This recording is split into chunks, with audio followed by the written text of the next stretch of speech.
भाई जो गुरु वचन पे डट गए, कट गए फंद 84 के, कट गए फंद 84 के, कट गए फंद। भगवत गीता अध्याय 10 श्लोक 2 में लिखा है कि गीता ज्ञानदाता काल ब्रह्म ने कहा है कि हे अर्जुन, मेरी उत्पत्ति को न तो देवता जानते हैं और न ही महर्षि जन जानते, क्योंकि इन सब का आदि कारण मैं ही हूं। ये काल कह रहा है दुर्गा का पति, ब्रह्मा विष्णु महेश का पिता, कि मेरी जन्म और मृत्यु को ना तो ये देवी देवता जानते, ना ब्रह्मा विष्णु महेश जानते, क्योंकि मैंने इन सब को उत्पन्न किया है। अर्थात बेटा कभी भी अपने बाप की डेट ऑफ बर्थ नहीं बता सकता, वो तो उसका दादा बताएगा। तो इसी प्रकार ये सबका दादा, ये सबका सतगुरु, ये अविनाशी परमात्मा धरती पर प्रकट है संत रूप में। और इन्होंने अपने सत्संगों में ब्रह्मा विष्णु महेश, देवी देवता, इंद्र, काल, दुर्गा, अक्षर पुरुष, इन सब की उम्र ज्यों की त्यों लिख दी, जो हमारे शास्त्रों में लिखी हुई थी, लेकिन आज तक कोई धर्मगुरु नहीं बता पाया। अर्थात ये सब मेरे से उत्पन्न हुए हैं। गीता अध्याय 4 श्लोक 5 में गीता ज्ञान बोलने वाले ने कहा है, यानी इस काल ने कहा है कि हे अर्जुन, तेरे और मेरे बहुत जन्म हो चुके हैं, तू नहीं जानता, मैं जानता हूं। गीता अध्याय 2 श्लोक 12 में भी स्पष्ट है कि तू और मैं तथा सब राजा सेना पहले भी जन्मे थे, आगे भी जन्मेंगे। अर्थात इस काल से लेकर और इस पृथ्वी लोक का प्राणी, जिसमें ब्रह्मा विष्णु महेश 33 करोड़ देवी देवता दुर्गा सब आ गए, ये सब जन्म और मरण में है। गीता साबित कर रही है। अध्याय 4 श्लोक 5 और 9, अध्याय 2 श्लोक 12, अध्याय 10 श्लोक 2, सतगुरु ने आके भेद खोला है। इसलिए इस काल के लोक में सतगुरु का विरोध हो रहा है। ये काल नहीं चाहता कि कोई मेरी पोल पट्टी खोले, कोई मेरे खानदान की पोल पट्टी खोले, मेरे बने बनाए राज्य में कोई छेद करे, इन आत्माओं को कोई यहां से निकाल के सतलोक ले जाए, ये नहीं चाहता।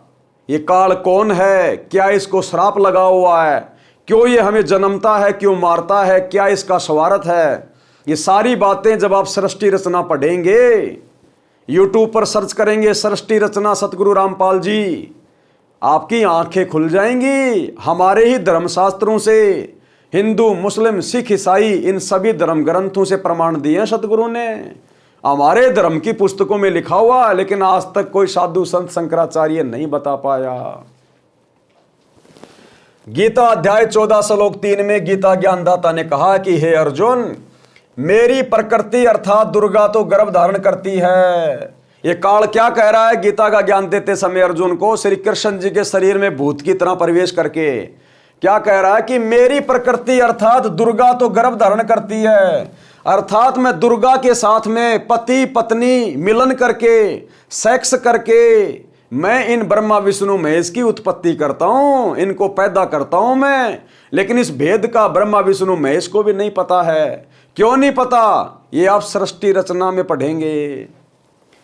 गीता अध्याय 14 श्लोक 3 में गीता ज्ञानदाता अर्थात काल ने कहा है कि हे अर्जुन, मेरी प्रकृति अर्थात दुर्गा तो गर्भ धारण करती है, अर्थात मेरे से ये प्रेग्नेंट होती है, मैं उसके गर्भ में बीज स्थापित करता हूं, जिससे सभी प्राणियों की उत्पत्ति होती है। स्पष्ट हो रहा है गीता अध्याय 14 श्लोक 3 में कि ब्रह्मा विष्णु महेश की माता दुर्गा है, इनका पिता काल है। दुर्गा और ये काल शारीरिक संभोग करते हैं, मिलन करते हैं, तब इन तीनों देवताओं की उत्पत्ति होती है।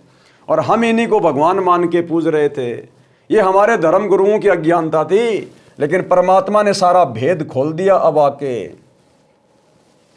गीता अध्याय 14 श्लोक 4 में गीता ज्ञानदाता अर्थात ये काल कह रहा है कि हे अर्जुन, नाना प्रकार की सब योनियों में जितने शरीरधारी मूर्तियां उत्पन्न होती है, अर्थात जीव उत्पन्न होते हैं, प्रकृति यानी दुर्गा तो उन सब की गर्भ धारण करने वाली माता है। अहम ब्रह्म यानी मैं ब्रह्म, मैं काल बीज स्थापित करने वाला उनका पिता हूं। गीता अध्याय 14 श्लोक 5 गीता ज्ञानदाता ने स्पष्ट किया है कि हे अर्जुन, सत्व गुण श्री विष्णु जी, रजगुण श्री ब्रह्मा जी तथा तम गुण श्री शिव जी। ये प्रकृति अर्थात दुर्गा देवी से उत्पन्न तीनों देवता अर्थात तीनों गुण अविनाशी जीव आत्मा को कर्मों के अनुसार शरीर में बांधते हैं। अर्थात इस काल के आदेश से ये तीनों देवता ब्रह्मा विष्णु महेश हमें यहाँ पर उस काल के जाल में बांध के रखते हैं। ब्रह्मा जी के रजोगुण के प्रभाव से हम लोग बच्चे उत्पन्न करते हैं विषय वासनाओं में आके, उसके रजोगुण के प्रभाव से। विष्णु जी के सतोगुण के प्रभाव में आकर हम जीव एक दूसरे में मोह ममता में रहते हैं, मेरा मेरी, मेरी संपत्ति, मेरा बेटा, मेरी पत्नी। और तमोगुण शंकर जी के प्रभाव में आकर हम लोग लड़ाई झगड़ा मार काट करते हैं, एक दूसरे के साथ में राग द्वेष करते हैं। तो रजगुण, तमोगुण और शतोगुण, इन तीनों गुणों के प्रभाव से इस काल ने ब्रह्मा विष्णु महेश के माध्यम से सभी शरीरधारी प्राणियों को यहां बांध के रखा हुआ है। ना चाहते हुए भी यहां पर ब्रह्मा जी के रजोगुण के प्रभाव से आप और हमने संभोग करना पड़ता है। भाई और बहनों, यह भयंकर काल का जाल है। सतगुरु की शरण में आने से, इनकी शत भक्ति करने से, इनके आशीर्वाद से इन तीनों गुणों का प्रभाव आप और हम जीवों से हटता है। यानी उसके बाद ही हम अपनी भक्ति को सफल कर सकते हैं, अन्यथा ये तीनों देवता हमें बांध के रखते हैं। ये अपने अपने लोक में बैठकर अपनी आध्यात्मिक शक्ति से इस काल ने नियम बना रखा है, ये वहां से बैठकर हमारे को प्रभावित करते रहते हैं। जिस प्रकार टावर कहीं लगा हुआ है और मोबाइल कहीं है और वो जो रेंज आ रही है वो रेंज दिखाई नहीं देती, लेकिन 1 किलोमीटर दूर उस टावर से हमारा मोबाइल उस रेंज के माध्यम से काम कर रहा है। तो ऐसे ही ब्रह्मा विष्णु महेश अपने लोक में बैठे हैं और हम यहाँ पृथ्वी लोक के प्राणी, अन्य लोकों के प्राणी इस रजोगुण के प्रभाव से, तमोगुण के प्रभाव से, शतोगुण के प्रभाव से सारे कार्य कर रहे हैं। जिस प्रकार आपके घर की रसोई में माता बहनें छोकन लगाती हैं, छोकन, और उस छोकन से दूसरे कमरे में बैठे हुए व्यक्ति को छींक आनी शुरू हो जाती है। तो ठीक इसी प्रकार इन तीनों देवताओं के तीनों गुणों के प्रभाव से पूरा प्राणी समुदाय आपस में बंधा हुआ है और काल के जाल में फंसा हुआ है। इस जाल से, तीनों गुणों के प्रभाव से केवल सतगुरु की भक्ति से बचा जा सकता है, दूसरा धरती पे कोई समाधान नहीं है।